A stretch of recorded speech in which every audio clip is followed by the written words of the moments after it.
When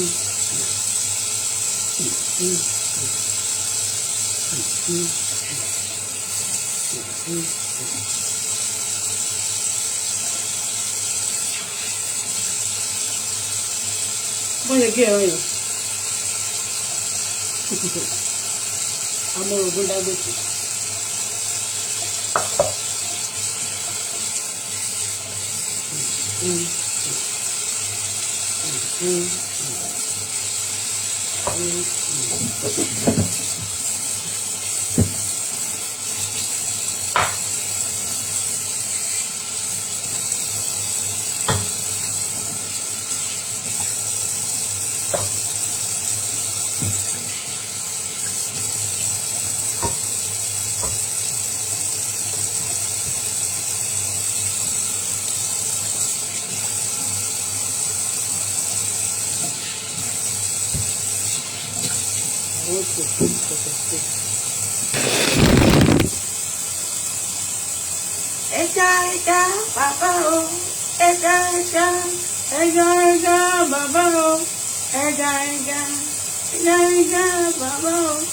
Yes, let me quickly talk to you guys.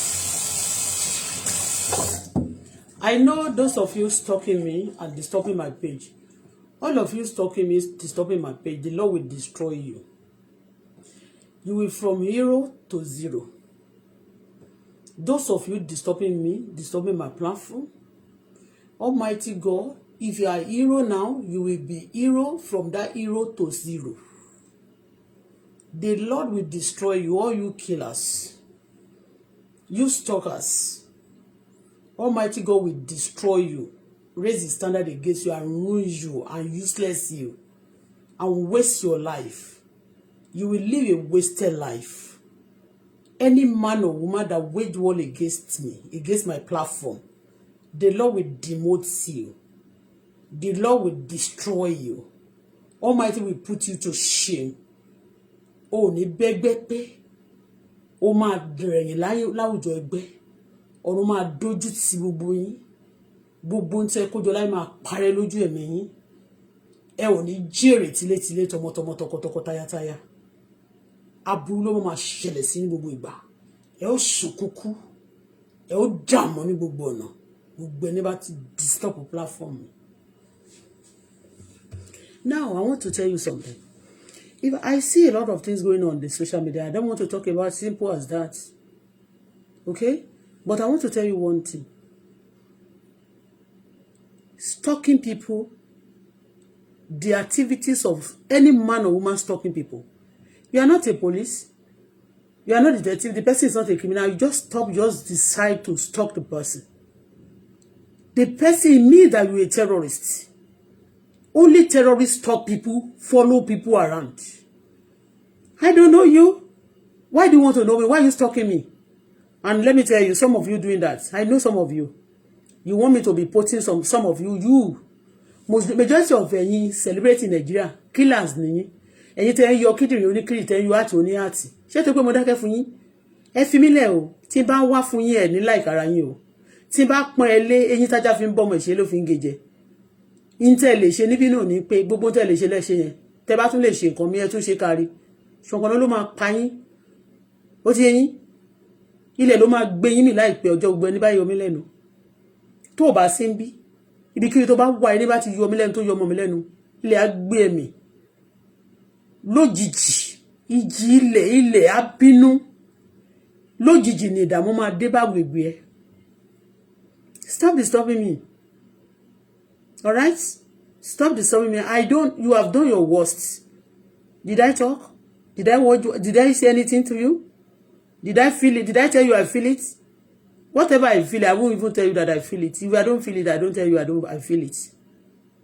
Stop telling people to call me. Ẹ̀yà wèrè ni. Kò ní dààmú gbogbo yín tẹ́ wà lórí game yẹn. Kò ní dààmú gbogbo yín tó ní kó máa yọ mí lẹ́nu. Failure ni yín o. All of you that have a lot of crowd on Facebook and you cannot win. Tó bá ní kẹ́ wá ṣe nǹkan face to face ṣé ẹ ní win ní àníréyàn kankan pẹ̀lú yín. Ẹ kó sì lọ sígbó. Thank God for ẹni tó ṣe Facebook sílẹ̀ tó dẹ̀ dá social media yìí. Mark Silver, God bless you and your marriage and your home and everybody around you. God bless America pàápàá tó dá Facebook tó ní àwọn media sí. God bless them. Ẹ kó sí lọ. Ẹ̀yin ẹyẹ tẹ́ àparò ẹ lè fò. Ẹ ní brain. Tọ́lọ́run bá ti ṣàmì sí mistake ẹ tó bá ṣàmì tó bá ṣe mistake ẹ tó tán mistake ẹ tó sọ di miracle fún ẹ kó sí lọ. Iṣẹ́ agbára ẹ kó sí bọ́.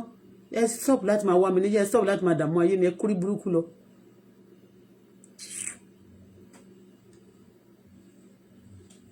Ẹni bá ní kí rèmi má ṣe jó má ṣe yẹn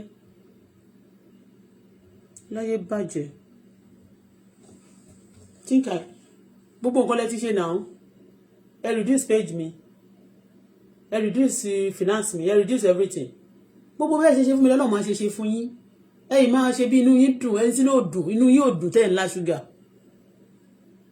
Ẹ̀yin ọ̀tá mi, inú yín ò dùn wà láìtàláì. Òun ló ṣe jẹ́ kẹ́ máa jà rabira bẹ́ẹ̀. You follow me, you want to know everything about me, you want to know everything about me. Ẹ yá wèrè ní kò ní dáa fún yín tọmọtọmọ tilétilé. Ayé yín máa bàjẹ́ ni. Gbogbo tẹ́ ń dunú ní sílẹ̀ ni ó máa bàjẹ́ lójú ẹ̀mí yín. Ẹ ní jèrè. Ẹ̀yin ọ̀tá ni mo sọ fún ọ, ẹ ní jèrè. Don't stop disturbing me.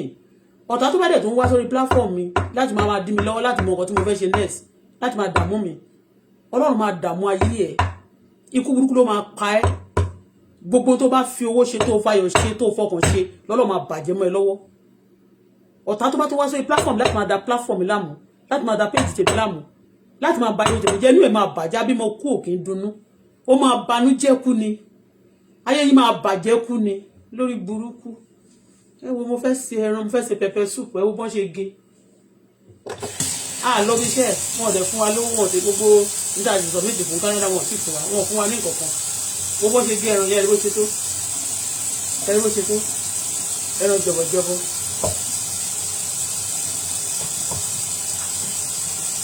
Ẹ bó ṣe gé.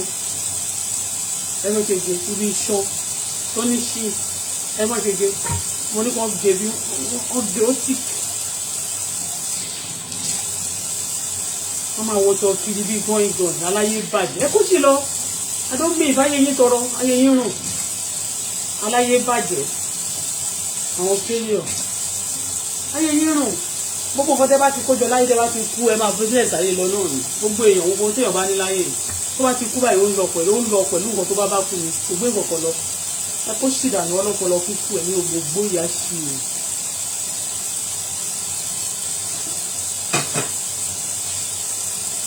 Nítorí mo fẹ́ fi sè é, efirin wà ń bẹ̀, efirin original nílé. Mo fẹ́ fi sínú pẹpẹ tó. Ẹran òun yẹn bọ́ ṣe gbé yẹn bẹ́ẹ̀. Iṣan ẹran torí wọ́n ní kí n jẹ iṣan tó di eyín ẹ̀. Bàtà bá lè rí iṣan jẹ. Bí n jẹ́ iṣan mi ìfẹ́ ṣan oníburúkú. Àwọn iṣan tó di ní disease. Mi ò fẹ́ ṣan wèrè. So mo fẹ́ mo lọ ra iṣan, mo gé. Àti okó ẹran, mo gé gbogbo ẹ̀. Tó di eyín ẹ̀. Ibi okó ẹran gédé ẹran mo gé. Okó ẹran mo ti gé sí. Mo máa fi kẹ́rí efirin sẹ́lí. Màá fi sí ata oríṣiríṣi gbogbo kọ̀pẹ̀tẹ̀ sí gbogbo ẹgbẹ́ jáde kẹrin. Wọ́n ní kí n tó ti eyín ó tún máa ń jẹ́ kí ọ̀n lose weight. Kì í ṣe pé kò kọ̀ lọ sí gym nìkan. Tó bá ti ń jẹ iṣan ẹran ní òkè ìgbé iṣan tó ti ní virus. Tó bá dẹ̀ ń jẹ iṣan tó bá ti ní virus náà, tó ti ní àwọn virus burúkú, ó tún lè jẹ́ kó lè wọ̀ lílé yẹn wá máa sick. Ẹni tó bá ti lé yẹn wá máa sick.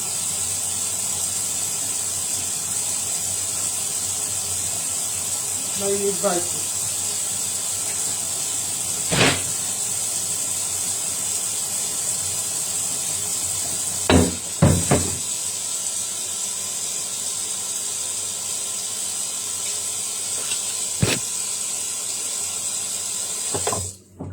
Mo ti fẹ́ máa ṣe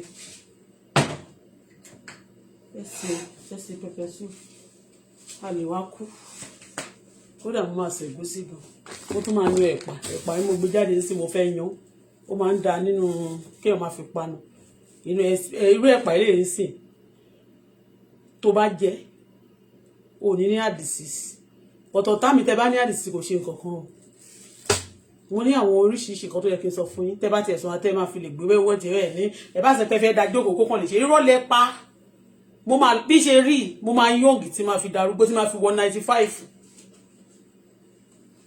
ṣó ti yé yín torí follow come ni mi ò jẹjẹ kú jẹ mi ò lò kú lò mi ò lo cream mi ò bóra mi ò lo oògùn kídì yọkọyọyọ àbí kínú flat ṣe rí pé kò flat pẹlẹbẹ like inú òjò bọ̀ kò ń ṣe pò ṣe báyìí náà àwọn tó slim gan tàrí tó slim tó ń sọ pé wọ́n jẹ wọ́n ṣe kélébé báyìí ipò wọn tún yọ ikú wọn yọ ẹ jẹ́ kó ṣìdànù ẹni tó bá ti jẹ́ ọ̀tá mi tó bá ti wá sí platform ikú ló máa kú o tó o máa ń yọ mí lẹ́nu tó o fẹ́ kí n gbádùn tó máa ń fẹ́ káwọn kan máa pè mí ọkọ̀ ò ní balẹ̀ tẹ bá jẹ́ kórìí mi gbóná máa delete ẹ̀yin celebrate wà lórí platform mi gbogbo yín pátákó gbogbo mi ní kú ẹ mi ní jẹ́ ṣẹ́kọ̀ọ́ yọkàn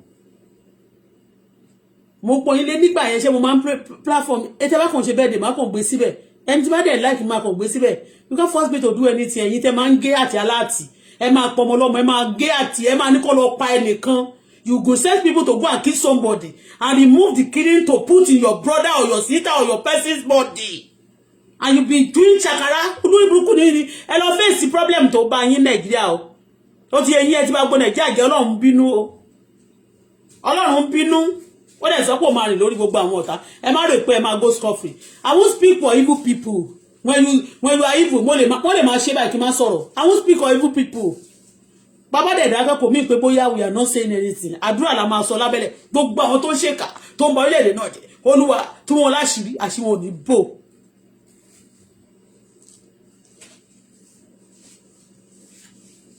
àṣírí gbogbo àwọn tó bá ti ń ṣe burúkú ní bò ẹgbẹ́ máa gí sí darí máa tún ṣe ẹ̀gúsí yẹn máa tún ṣe fún yín àti vegetable àti bitter leaf kí ni bẹ́ẹ̀ sí ìpínlẹ̀ gbà eléyìí náà tí wọ́n ń da fún jẹ́ fi eléyìí náà sí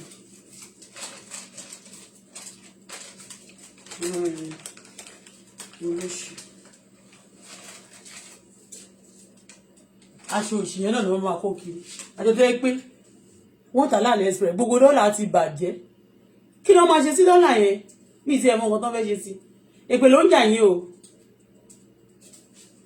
if you have 10 million in Nigeria now o lè ṣẹ́jú $10,000 lọ ṣé ìjọba tó wà yìí ló bàjẹ́ ni ìjọba kọ́ ló bàjẹ́ náà there's some things that àwọn èèyàn ń ṣe tó ti bà dọ́là sí ẹ jẹ́ tó bá wá sọ tó sọ̀rọ̀ ó ń sọ̀rọ̀ ó support àwọn kan ẹ kó ṣe lọ jàre ẹ̀yin ìkà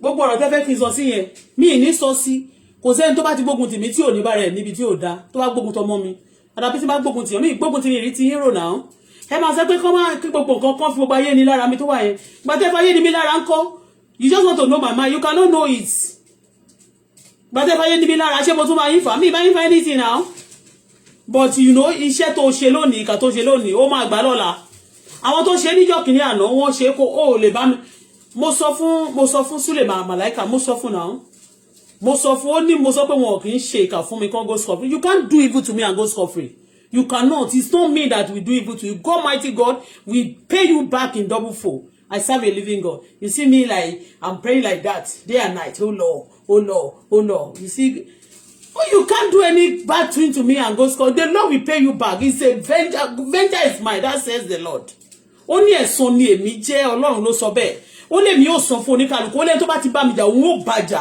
ẹni tó bá bínú sí mi Ọlọ́run yóò bínú sí ẹni tó bá gbógun tì mí Ọlọ́run yóò gbógun tì í ẹni bá kóra jọ pọ̀ ogun tì mí Ọlọ́run yóò ṣe wọ́n mọ́ṣẹ́ ó yóò fi ogun jà wọ́n yóò wọ gbogbo ilé ìṣúta kọ́ kalẹ̀ nítorí tèmi ó yóò gbó palẹ̀ ẹ kó sì lọ go and face your problem you don't have problem again am I your problem if you fail you want me to talk I don't want to talk about some things tí bá kàn rí mbò mi mo kàn lè post ẹ̀ I don't feel like talking ìyẹn ọ̀rọ̀ yín lẹ fẹ́ bá fi ṣe content fún mi I don't want go and meet those people sharing it tẹ́ bá ti fi ọ̀rọ̀ yín tẹ́ máa gbé gbogbo ìṣòro yín síta you want to demoralize my content you want to demoralize my gifts you are demoralizing people's gifts everybody will be taking it hey lágbájá you don't want you to get out of market you are systematically ruin people's brain and people's talents then every day you be bringing one problem or the other out let me tell you if people are many here I'll continue talking my own talent I will showcase it I will not be bringing all of you ẹ̀yin wèrè wọ̀nyẹn oríṣiríṣi they will tell you this one today they do evil things to themselves wọ́n máa fi jẹ́ kẹ́ máa fi ṣe content láti demoralize gbogbo àwọn èèyàn táwọn èèyàn bá dẹ̀ tún sọ̀rọ̀ wọ́n ní wọ́n borúkọ wọn jẹ́ ni wọ́n ṣe kiri kan ni wọ́n ṣe kiri kan ni o I want to do my things face your life let me face my own your life cannot fetch me my own money my own life My life cannot fetch you your own life. My life will fetch me my life, my whatever I needed. You are using people's glory, systematically ruin people's life, demoralizing people that have brain. You want to single yourself to be the only just a celebrity, and anybody you just feel like to submit to the authority, then you leave that person. Anytime you want to reduce the person, you reduce the person again. You are not my God that lift that can reduce that can lift. I don't believe in you. Tó bá ti ń pọ́n yín lé ẹ̀ kì í ṣe fẹ́ pọ́nra yín lé, tá bá ti pọ́n yín lé ẹ̀ pọ́nra yín lé o. Tá bá dákẹ́ tá bá sọ̀rọ̀ à ń gbàdúrà lábẹ́lẹ̀. Olúwa, àwọn ìtàn tó wà láàrin àwọn celebrity tó máa ń pa àwọn èèyàn, Olúwa tú wọn ní àṣírí. Àwọn tó bá dẹ̀ ti ṣèkà fún wa náà a máa sọ, kò sí nǹkan kan tó fẹ́ ṣẹlẹ̀. Kí ló fẹ́ ṣẹlẹ̀? Àwọn tẹ́ bá tún rán níbí láti fìyà jẹ mi, Ọlọ́run á fìyà jẹ wọ́n. Ẹnikẹ́ni tẹ́ bá rán láti ti ogun sí èmi àtọmọ mi, Ọlọ́run á fìyà jẹ wọ́n. The Lord can suffer anybody because of ẹni tó bá fẹ́ràn. Ẹnikẹ́ni tẹ́ bá bẹ̀ láti fìyà jẹ mí àbí láti gbógun tì mí, Ọlọ́run á fìyà jẹ wọ́n. Ẹ kó ṣìdànù sígbó. Tí bá ti pọ́n ilé kó pọ́n rẹ̀ lé, you know one thing about me. I don't want people, mo lè wà nínú ilé kí n gbààwẹ̀ fún years, fún days. Mo lè wà nínú ilé kí n má jẹun. I'm lonely. Mi ní láti deceive ara mi. Mo ti jẹun. Mo ti jẹ fried rice, ọmọ mi ló serve láàárọ̀ fún mi. Let me show you the two plates. Let me show you papa. I want to show you the plate. Come on, Dabiro. Pẹ̀lú salad.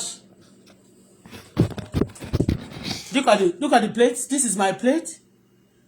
And this is our plate. You can see? Shortly. Sherry. I ate this morning. Fried rice and salad. And I don't go to work. They don't give me work. But yeah, I ate fried rice and salad. Let me show you. These are the joking. I eat fried rice.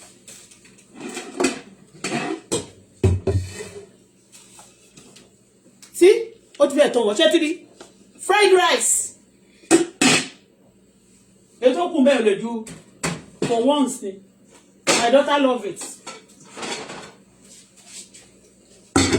See? Salad. You see? About kékeré máa fi ṣe salad. Mo ṣe ó kún plate. Mo kó veggies oríṣiríṣi veggies àti edé tútù edé tó ti boil. Ṣé you see? Ó yẹ rí dáadáa. Mo gé edé yẹn kékèké sí. Orí àwọn ọ̀tá mi ti bàjẹ́. Ṣé ti rí? Mi fi carrot sí torí carrot wà nínú veggies. Ṣé ti rí? Mo ti jẹun láàárọ̀ yìí.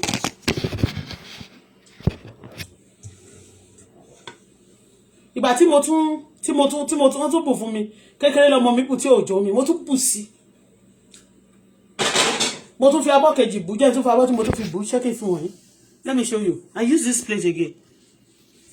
You see? I use this again. You see? This plate. Ni mo tún fi jẹun láàárọ̀ yìí. Ó ti yé ẹ bá mi sanwó lé ẹ bá mi ṣe. Ẹ ní orin kankan tẹ́ fẹ́ fún yẹn kan máa yọ ayé èèyàn lẹ́nu òfò lẹ́ máa ṣe. Ẹni tí bá mọ̀ àbí tó mọ̀ mí tó sọ pé òun ní jẹ́ kí n ga. Ọlọ́run máa rẹ̀ ẹ́ sílẹ̀. Ọlọ́run máa pa ẹ́ lójijì. Ọlọ́run jẹ́ kẹ́mi ẹ̀ gùn. Bó ṣe fẹ́ kẹ́mi mi kúrú, Ọlọ́run á jẹ́ kẹ́mi ẹ̀ kúrú. Bó ṣe fẹ́ káyé mi bàjẹ́, ayé máa bàjẹ́. Ayé tèmi ò dẹ̀ ní bàjẹ́.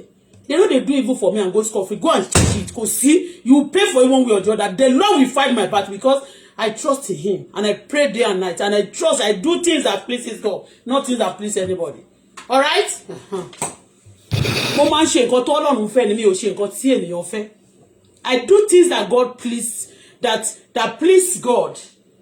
Ẹ ti jẹ́ kí n gbà mí tí fi nǹkan kan sínú kinní. Jẹ́ mú pepper soup àtàtà mi. Ǹjẹ́ mo ti blend nǹkan tí mo fẹ́ fi sílẹ̀ gan. Ẹ má rò lẹ́jọ́ dàrẹ́.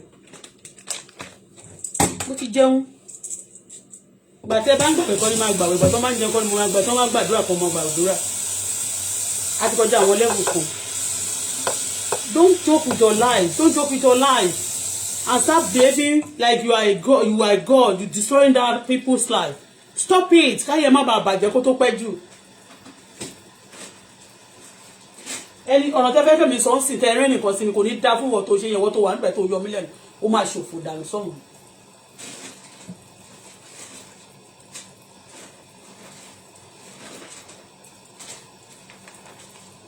This is pepper soup ingredients.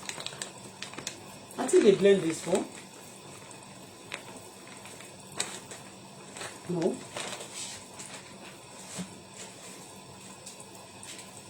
This is pepper soup ingredients. You can see pepper soup. Yeah, what for you?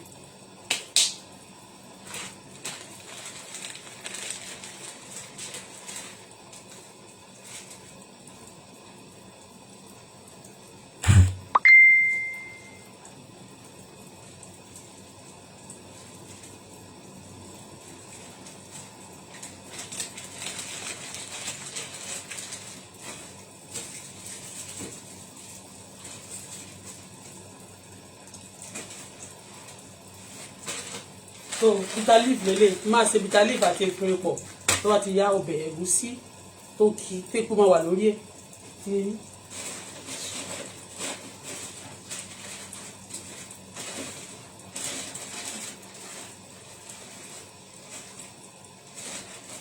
ẹnìkan ni mo kàn déédéé rí má tẹ̀lé ọkùnrin kẹ́ni má nìí. Ta ló inbox mi tó ń send message mi what do you má inbox mi má send message mi àfi tó bá fẹ́ ra ètò ìdẹ̀fẹ́ fún mi lówó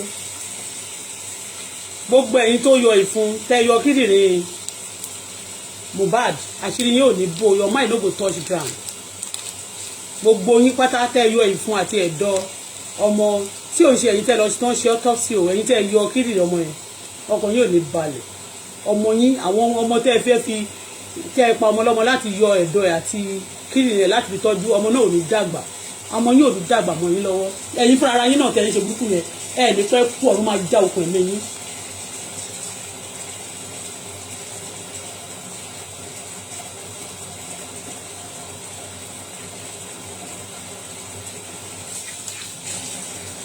wọ́n máa da gbogbo orí Facebook rú wọ́n máa da gbogbo orí Facebook rú torí pé wọ́n fẹ́ cover sin wọn they want to cover their heart they want to cover their activities.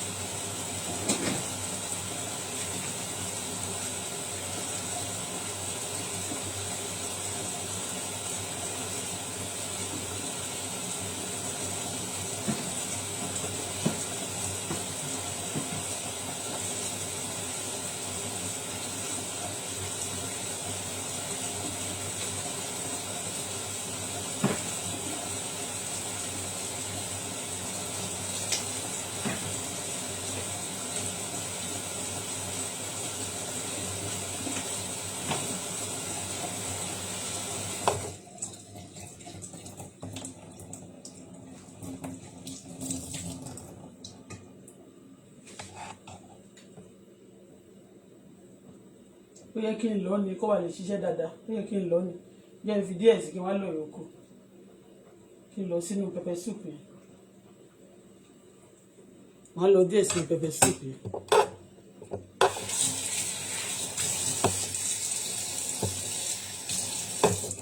I want to get engaged kọ́kọ́ group ara wọn kọ́ fi kíní ẹ̀ kọ́ máa ṣe pé.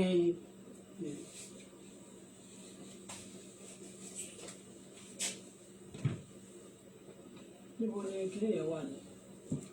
Ginger, let me ginger it. We are ginger your garlic. Ginger, garlic.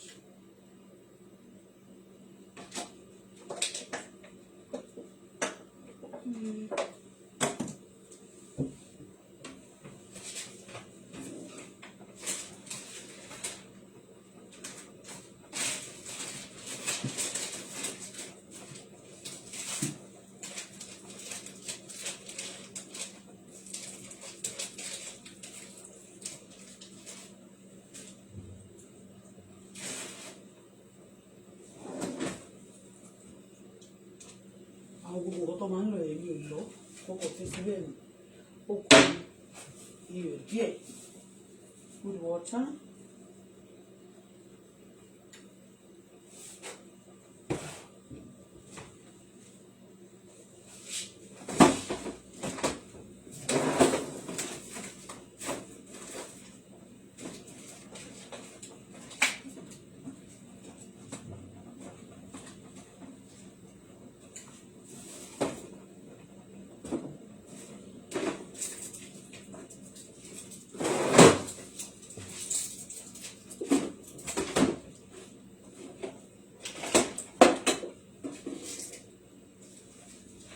tẹ́lẹ̀ mi ò kí ń jẹun kí n bá fẹ́ lọ bí iṣẹ́ mi ní jẹun tí bá dé náà màmá mi ò ní jẹun mi ò kí ń jẹun mo notice yìí sì pé bí mo bá jẹ 3 square meal mi I lose weight. You lose weight naturally. When you don't eat, you get more weight. You get more weight. When you don't eat, you get more weight. I tell you, go and search up. Go and search it up. When you don't eat, you had more weight. You don't eat, you get more weight. I eat. These days, I lose weight. Before, when I wake up, I will stay days without food. Then, after some time, I'll be feeling pains in my joints. I searched myself that I have a low sugar. And normally, when you have a low sugar, you need to eat. And you need to eat something with carbohydrates. You need to eat carbohydrates for you not to be dizzy and tired and not to be feeling pain in your body. So, and when you feel pain at times you don't eat, you have a lot of flame in your body, like hell, like, you know, everywhere. Ma wu ni, a ma wu. Lẹ́sẹ̀ máa rí ẹlòmíì apẹ́ àwọn ọmọ mi tó bá ní atẹ́gùn lára gan ma wu báyìí. Jẹ́ lo blender kékeré lé.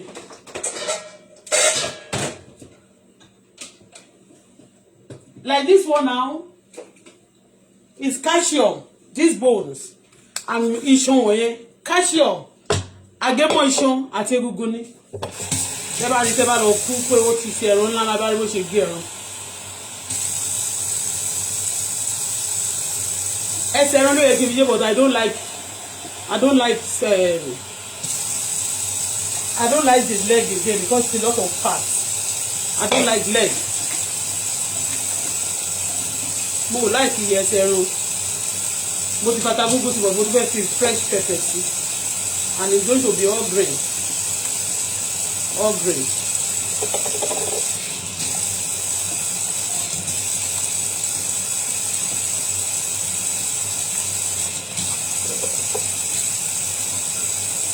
I need onion, big one.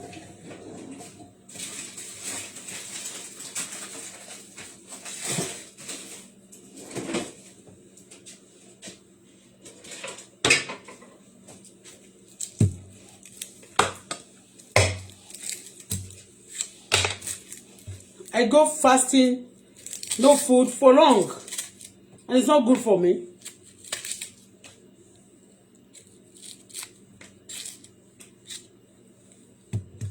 You want to see me, Shebi? You got more she.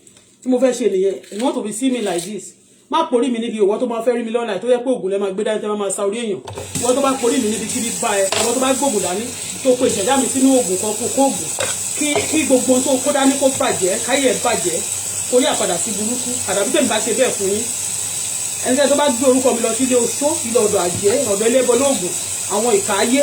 Ẹni bá gégùn lórúkọ mi, ègún kó jẹ́ tiẹ̀ tilé tọmọtọmọ. Lórúkọ Jésù. Somebody wants to be healed and they will kill other people's children simply because their father, their mother don't have money. And then they want to fly to your Facebook. And because they have people supporting them.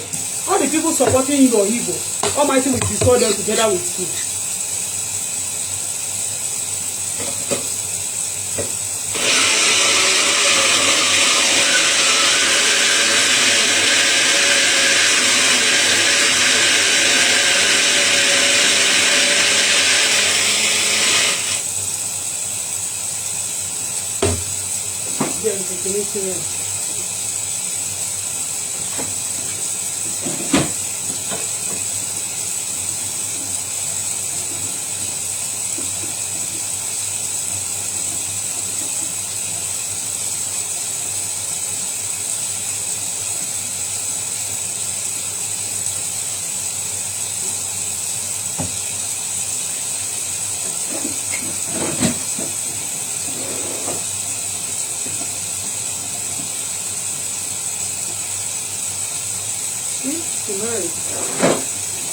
Money is going to dry.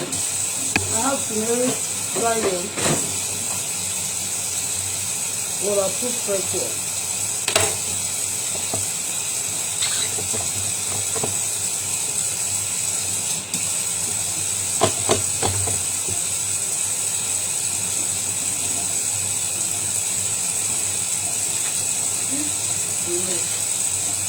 I have different flavor, but I love this one. The fresh one I can't. So I want to prepare pepper soup. Anytime pepper soup, I love the fresh one. Oh.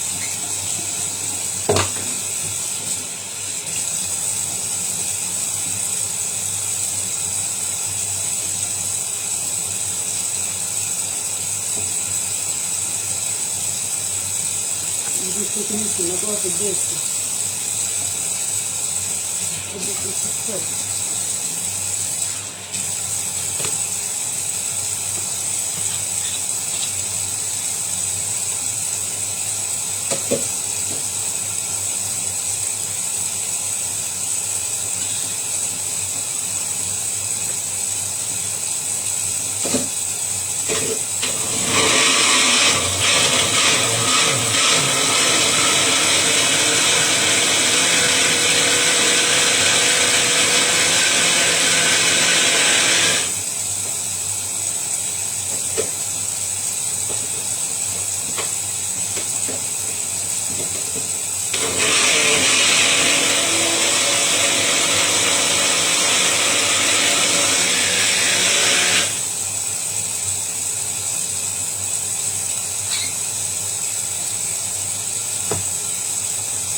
Ẹni tọ́jú ara mi, agbára kó báyìí.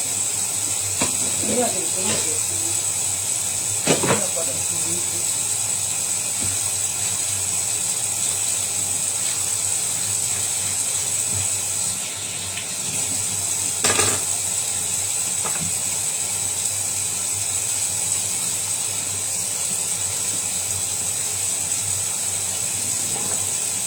Did you see me? You want to send somebody to come and stay with me? To know me better.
this flag alone àwọn èèyàn wọ́n ti try wọ́n máa sọ wálé ni o wọ́n máa deport ẹ̀ ni o tó bá dẹ̀ ti deport ẹ̀ ó gbọ́dọ̀ jẹ̀yà mi tó wà yẹn ìwọ tó bá pinnu ìyà fún mi níbikíbi tó bá wà kọ́lọ́run fìyà ṣe tiẹ̀ tó bá lówó lọ́wọ́ kó lè ara tẹ̀mí kó jà ẹ̀ kó fowó náà lẹ̀ kó má dúró náà tí mi bá ti gbógun tì yín tẹ́ bá gbógun tì mí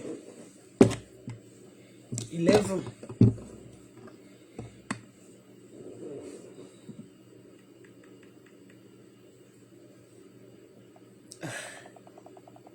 People wicked though. 11. Look at this time. Just look at the time before Kuto change. Look at it. Look at it. Look at it. Did you see this time? Do you see it? What you use it 12? What you use it 12?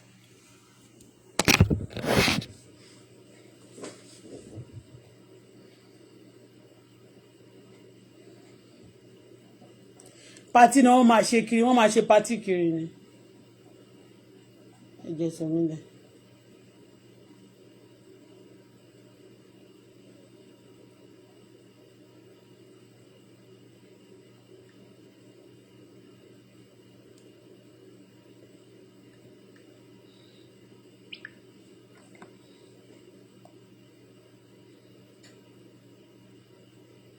God bless you, sir.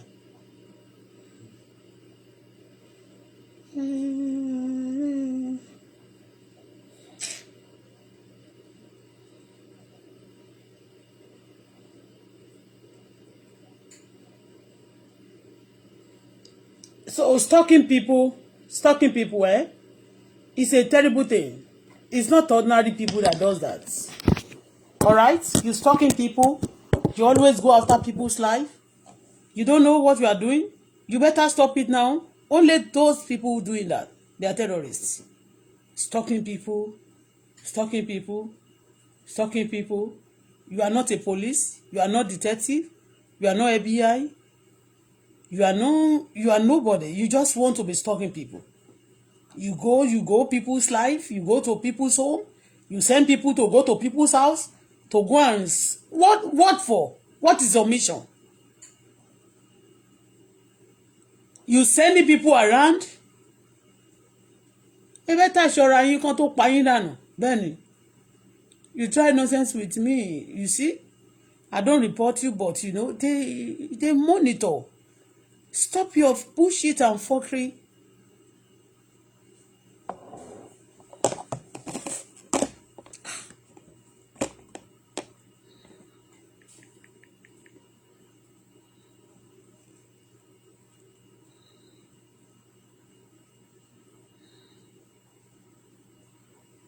Tó bá ti mọ̀ wọ́n báyìí wọ́n máa mú ẹ wọ́n á bà gbogbo nǹkan ẹ jẹ́ ni wọ́n ò ní fẹ́ kó o ṣe nǹkan kan dáadáa. What is it? Yẹn tún ṣe àwọn màmí yìí jàre àwọn màmá rere ni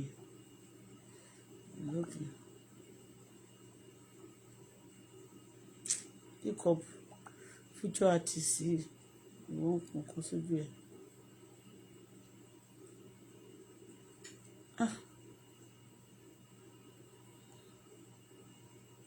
Ẹ jẹ́ sọ mí lọ́rùn lẹ̀. Let me be myself.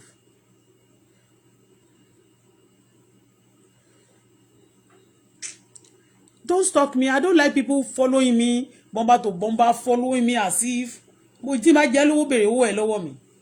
I don't like people stalking me. I don't like it. When you say you don't like something, that's when they will do it. Èpè ṣe ti pé ti gbé pè. Bí tún máa jókòó sí kọ̀rọ̀ ni máa tún bọ́ sínú òtútù. Máa tún ṣépè fún yín. Ó mọ̀ pé téèyàn bá lọ bu sínú lásán, téèyàn bá ó ní ègbè téèyàn máa fi sínú yẹn ṣe ẹ mọ̀ ni. Àwọn tá ti fi sínú ṣépè fún wọn mọ̀ bí tára wọn kò sí. Àwọn kan wọn ní dúró gbé náà wọn ní mú dúró mú nọ́mbà yẹn kàn fi snow. Ó mọ̀ ní kó lọ sínú snow báyìí kó bu snow kó gbé dání kó wá fi súre fún ènìyàn àbí kó fi ṣe èpè fún. Don't stalk me. I don't like people stalking people. When you stare at people is even one kó kàn ránjú mọ́yàn kó máa wòyàn báyìí staring at people like too much. They ask you, I hope no problem. Talk less of you now. You want to send people to people's house. You want to know that person. àwọn tó máa ń pààyàn ló máa ń ṣe bẹ́ẹ̀. Sending people around, go there. I know that you want to help anybody just to destroy people. Stop it. Stop your bullshit. Stop your bullshit. Stop your bullshit. Gbogbo ẹ̀yin tí ẹ bà platform mi jẹ́, tẹ́ dẹ̀ ń dúró láti bà platform mi jẹ́. Ayé yín máa bàjẹ́. Last ayé yín ọ̀run máa bà ayé yín jẹ́. Ọlọ́run ò ní bò yín láṣìírí, ó máa tú yín ní àṣírí ni. Gbogbo ẹ̀ṣẹ̀ tẹ́ bá ti ṣe ní kọ̀rọ̀ ní gbangba, Ọlọ́run máa tú sí gbangba. Ọlọ́run ò ní dúró tì yín, kò ní support yín. Ọlọ́run á padà lẹ́yìn yín. Ó ṣì lọ.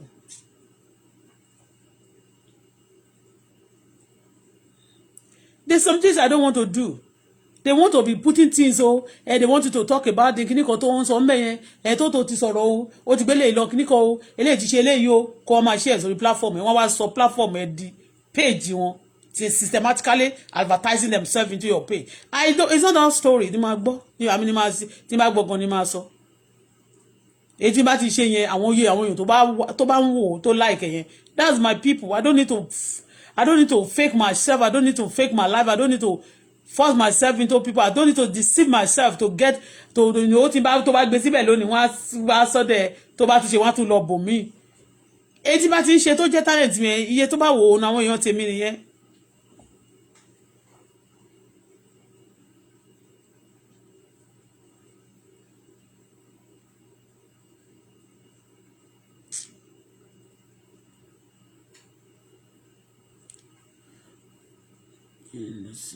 Soprano.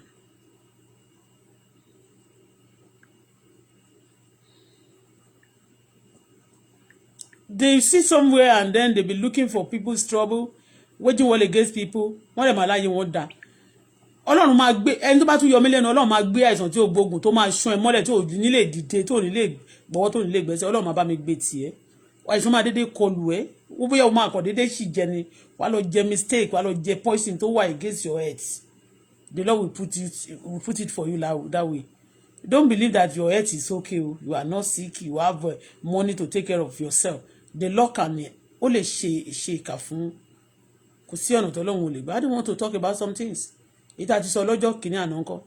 Lórí àwọn ọ̀rọ̀ tó máa ti gbàdúrà tó máa ti ṣe dáadáa fáwọn èyí tó bá ti wù mí ni mo fẹ́ sọ. Ìyìn tó bá wù mí, whatever I like, that my spirit grab and in love. That's what I do. You can't force me to do things I don't like. Stop stalking me. You are doing it now. A majority of celebrities of Nigeria that do that.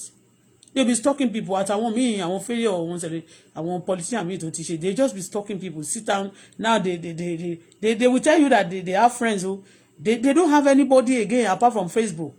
Just sitting down. Àwa gan tó àti ẹ̀sọ́ pa àtìyàn lẹ́gbẹ̀ẹ́ wa gan. So pori Facebook 247 and we want to be ourselves at times. Just want somebody to come and kò ní dá fún ẹni. You want me to be talking about me jẹ́ àwọn ọmọọṣẹ́ yín tẹ́ máa rán níṣẹ́ àti gbé nǹkan síta we are going to talk about it. Àti gbélé síta go and cut it. Àti gbélé síta go and cut it. Eléyìí ń lọ lọ́rẹ́ trade go and cut it. No. I do better than that. I'm talking about ìlú ni mò ń sọ̀rọ̀ nípa ẹ̀. I'm talking about life. Things that are very important. And when I look at things at times, if it's not important, it's probably a room by me. To me, it's a platform, and I don't mock people. But stop your monitor. Can I monitor you? Can I fair? You want to know people? You just want to be. Don't use my life for what? What do you want? You matter or you crazy or somebody? Somebody you want show ya wèrè ni. Tó bá ya wèrè lọ gba bẹ̀rẹ̀ wèrè kó jẹ́ kó àbí kó lọ bá àwọn ẹbí ẹ̀ tó bá jẹ́ yẹn ó máa yọ ṣubú bathroom o. Tó bá fẹ́ kúkú yà ó máa yọ ṣubú bathroom o. Ọlọ́run máa tiẹ̀ ṣubú ní bathroom o. Don't disturb my life. Anybody tó bá ti yọ mí lẹ́nu.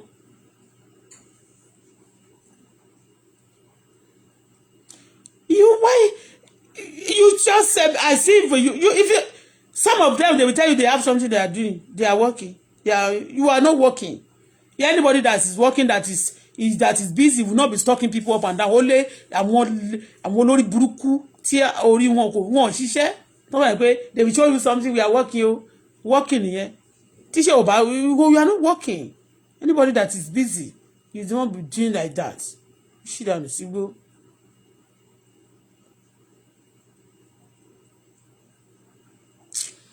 Omi go papa kò tutù bí mo ṣe fẹ́ kí ló dé.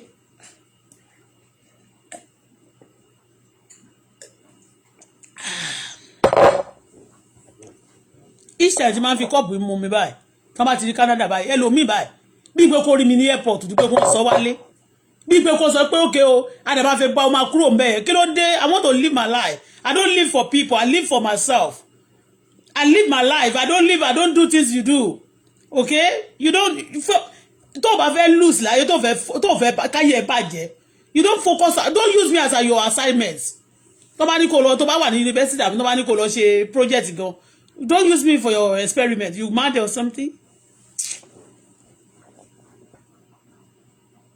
All of the story dem tó ń gbé sí mi eléyà jáde wá wọ́n ti gbọmọ lọ́mọ wọ́n ti ẹgbẹ́ kan wọ́n fẹ́ kó sọ kó gbé sórí platform ẹ̀ I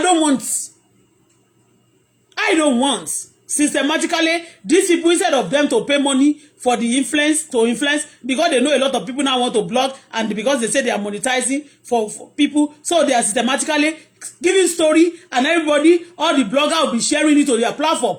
They are systematically advertising themselves and they continue having crowd. Tó bá ti sọ̀rọ̀ nípa wọn báyìí, wọ́n máa lọ wá page wọn ni. Tó bá sọ̀rọ̀ nípa wọn báyìí, wọ́n máa lọ wá page wọn ni. Wọ́n máa lọ sọ̀rọ̀ nípa wọn báyìí, wọ́n máa wá page wọn ni. Ẹ máa rí pé tó bá ń sọ̀rọ̀ nípa wọn tó ti ń sọ̀rọ̀ tipẹ́ yẹn, wà á rí pé wọ́n ń lọlẹ̀. Tó bá ti sọ̀rọ̀ nípa wọn báyìí, wọ́n máa lọ wá page wọn ni. Àfi tó bá yí pé wá bá ẹ, tó wá sọ fún ẹ pé okay please we want you to do something for us. Tó wá sọ story fún ẹ tó fẹ́ kó máa back wọn up. Wọ́n máa fi system control crowd òṣì kan sọ́dọ̀ ẹ̀.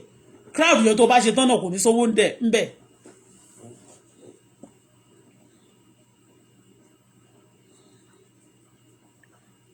Ìmí àdúnà wọn ò jí ní ayé yìí kan sọ fún ẹ rí pé I want to give you money mo share paper mi sókè ńbẹ̀ ta ló fowó sí mo ti fi paper mi sókè yẹn ó ti tó fẹ́ tó oṣù kan sìn mo ti share many times kò sí ṣingba ńbẹ̀ wọn fowó sí then they be asking me for money àwọn minister yín tó ń sọ pé property elevation tí wọ́n ló kówó jẹ tó wọlé tí sìn tó jẹ́ ṣọ́ọ̀ṣì goddaughter bàbá wa bàbá yìí kí lórúkọ wọn ẹ rí wọn owó ohun yín tó yẹ kán ní kán fi ṣe poverty elevation fún yín wọ́n ní wọ́n ti kó èmi lè máa sọ pé please ma I want you to máa send story tó bá send story sí mi ayé ẹ máa bàjẹ́ má send story sí mi sọ pé mo like youth mi sọ pé mo like anybody mi sọ pé mo fẹ́ help ẹ tí bá sọ pé òkè sí mo fẹ́ help èèyàn àbí mo ti sọ fún yín pé mo ti yó ni owó yín bí tó wà àwọn senators ó ti lọ ẹni tó bá ti lọ sí power rí àbí tó dẹ̀ ìwà ń power tẹ́ bá sì lọ bá wọn owó Nàìjíríà ni wọ́n ń ná irú gbogbo àwọn tó wà ń power yẹn senator wọn yẹn tó bá pẹ́ mọ́lé wọn gbà tán ti wọlé tí wọ́n wọlé sí tán ti appoint gbogbo àwọn ministers yẹn ní ìrò pé ó sì pé 5 months owó ńláńlá ni wọ́n ti ń kó wọ́n ti kówó ìyẹn nìkan ni wọ́n ìrìn sí míì ti kówó owó ìní ẹlòmíì kan tí ò tiẹ̀ ṣe síbẹ̀ kó máa bìlí owó tó ń rí gan ó ń kó owó ju gbogbo àwọn tó wà nínú ilé yẹn lọ oríṣiríṣi àwọn èèyàn well thank God for my daddy President Bola Ahmed Tinubu daddy mi original one daddy Ṣadé wọ́n máa fi gbogbo ẹ̀yin tẹ́ ń kówó tẹ́ kàn ń ṣe bí olóbùkù yẹn ọlọ́run àdúrà tí mo ṣáà ń gbà ní pé ọlọ́run ṣàbà mi lẹ́wọ̀rẹ̀ mi daddy mi wọ́n mi dá wọn sí oníkàlùkù ló ní daddy títí ẹ̀ o Aṣíwájú Bola Ahmed Tinubu is my daddy Aṣíwájú Bola Ahmed Tinubu is my daddy okay so ẹni tó bá dẹ̀ dùn ó lè lọ forí sọlẹ̀ ẹ̀tì yé bẹ́yẹn wọ́n dẹ̀ wọ́n bá ní wọn embrace kìíní ṣé wọ́n máa Aṣíwájú Bọ́lá Ahmed Tinubu is my daddy so ọlọ́run ṣáà máa bá mi lọ́rọ̀ ẹ̀mí wọn tẹ gbogbo yín tẹ ti ń ṣe yamayama yẹn ṣé wọ́n sọ pé lórí òkè ńláńlá àyìn ìṣòro tẹ máa ń jẹ orílẹ̀-èdè Nàìjíríà wọn náà máa rìn nínú yín àti ẹ̀yin tẹ bá ní àkáǹtì gbogbo ṣọ́ọ̀ṣì tó bá ti ní fi àkáǹtì ṣọ́ọ̀ṣì wọn gba owó Nàìjíríà àṣírí yín èmi kọ́ mo sọ o torí ẹ̀rí nǹkan torí ó ní story kan tí mo gbọ́ there is a story ahead that I cannot say it out because if I say it now all of them tẹ́wọ́ kálá and let them they come and be doing alẹ́ mọ́ wa lórí Facebook people wọ́n lè náwó lórí social media kan fọ etí èèyàn. They said they say that some people they using Nigeria church account those who do your account to collect Nigeria money that they saving money into some so new. So all of you also that you want to go and sit on somewhere you want to be a woman position and you can stay here and they be sending money to them. I don't know sha although the government cannot see everything but bí wọ́n ṣe yan minister wọ̀nyẹn náà bẹ́ẹ̀ náà yan àwọn tó máa ṣọ́ wọn wọ́n yan àwọn security for safety for Nigeria to be safe to be recover. Iṣẹ́ gbogbo ṣọ́ọ̀ṣì o wọ́n náà máa ń fi gbogbo àkáǹtì wọ̀nyẹn náà wọ́n náà máa ń oríṣiríṣi ni wọ́n sọ wọ́n ní wújúwújú àkáǹtì àti àwọn kan náà gan wọ́n sọ̀rọ̀ ọ̀rọ̀ tó ń sọ yẹn lẹ́kún sórí ẹ̀ ń gbà mí báyìí tí mi fẹ́ jáde torí pé tàbá sọ̀rọ̀ báyìí ọ̀rọ̀ kan báyìí gbà kọ gbì ní ìgbà iná máa sọ pé kíní sí ìdẹ̀fẹ́ kẹ́ni kọ̀ọ̀kan máa yọ mí lẹ́nu mi tẹ̀ fẹ́ yọ lẹ́nu kọ̀ọ̀kan fọ́mọ mi fára mi I don't want it.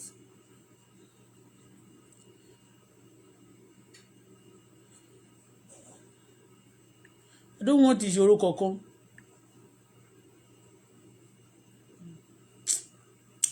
Ẹ̀yà Júdà tán tẹ̀ ló gbowó púpọ̀ yìí owó ṣe bí owó yẹn ṣe fẹ́ bílíọ̀nù tó gbà ṣó máa dáná ni a fẹ́ rí gbogbo charity tó bá ṣe o fẹ́pà bílíọ̀nù ló wà bẹ́ẹ̀ 1 billion náà ló gbà ó dẹ̀ tún ti máa lé 1 billion sí kó pin ni o kó pin o àdánìkọ̀ jẹ́ àdánìkọ̀ kú ni o.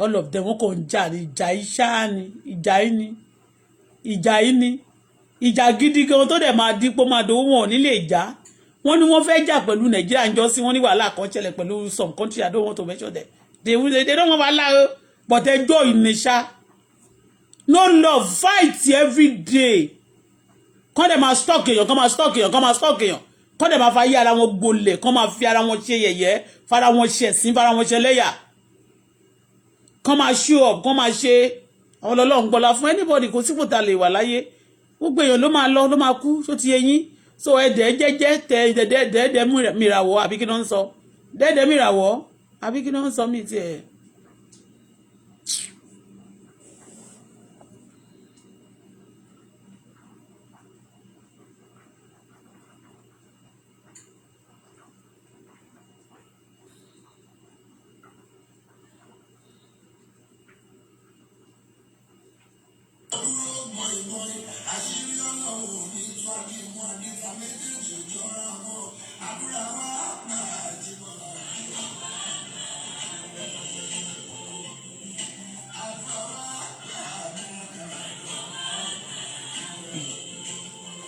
Àmì Òjíbọ́lá ti dárí jẹ gan torí ẹnu ẹ̀gbà tí yẹ ti kú yẹn ní ètò ìṣe ní.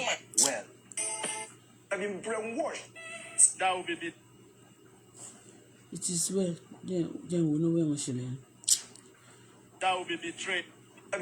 Things are fun. Well.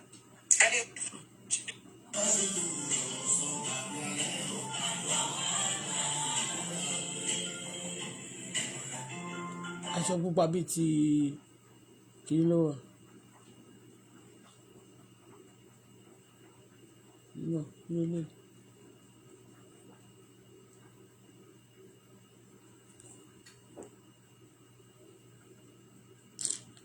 Ìyá ẹ̀ ti kú.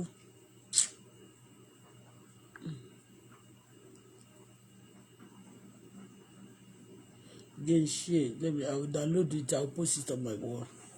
So you have to go and you don't stalk here. Don't stalk me. I don't have time for your bullshit, okay? I don't have time for your bullshit. I want to check what I'm cooking. I don't have time for bullshit. Oh, give me first egg, man. Hey, pepper soup. What is salt? What is salt? What is salt? What salt? Yeah. What salt?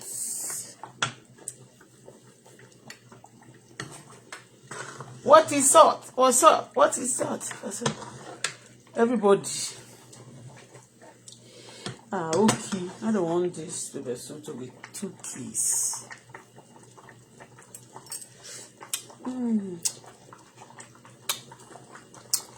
Okay.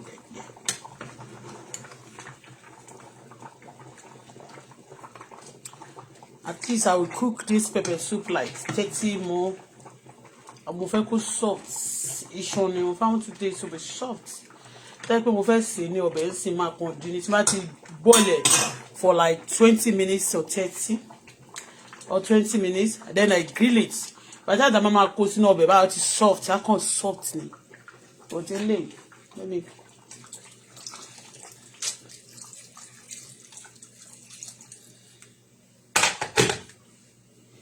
Look at it. Omi ti gbó. Look at it. Look at it. Look at it. A lot of, you see, a lot of spicy. You can see it is spicy. Bí mo kàn tán gbé kíní náà. Mo lọ díẹ̀ mo fi àwọn míì sí. See? Kíní yẹn ni tí mo fi sí turmeric yẹn sì ló jẹ́ kó dà ipò fẹ́ ṣe kíní bẹ́ẹ̀.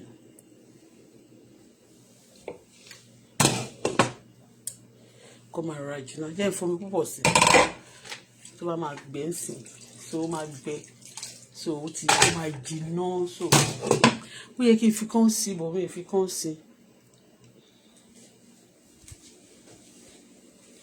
ó máa rọ̀ jù tó bá di jọ́kẹ́ ojú kan náà you know corn is good for okra because kò ní jẹ́ kí ẹ ní ibẹ̀ yẹn dark mi ìtọ́nà ibẹ̀ yẹn.